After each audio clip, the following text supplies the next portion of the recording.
In the summer of 2013, I found myself driving home alone on Highway 902 from a party. It was almost midnight, and needless to say, it was pitch black. As was usual at night, I was on edge. I had the radio off and could hear nothing but the muffled roar of the tires on the pavement and the dull hum of the engine.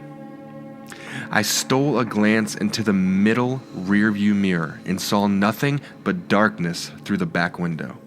I know that I looked backwards and I saw nothing, I'm sure of it. Just the seemingly endless blackness of the night. I remember it so clearly because not 10 seconds later, a car passed me on the left. Their headlights were on. I had one of those sudden adrenaline rushes, like when you think you see a person outside your bedroom window when it's just a tree, or when you start to wake at night with the feeling of falling. 10 seconds earlier, nothing had been behind me. Suddenly a car. I drove the rest of the way home, shivering and knowing something was off. The next morning I found 2 sets of scratches near the back of my van. One was on the left rear, one was on the right. The car was pretty old. They could have been there for months, but that was the first time I distinctly remembered seeing them. In hindsight, there are 2 possibilities for what happened that night.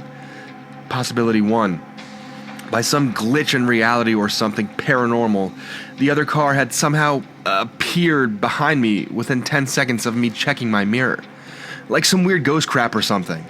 However, the second option is what makes my blood run cold whenever I consider it. It didn't even occur to me until months after the fact, but it makes me dread driving alone at night even more. Possibility 2. The car was normal. It had approached me from the rear and passed me on my left.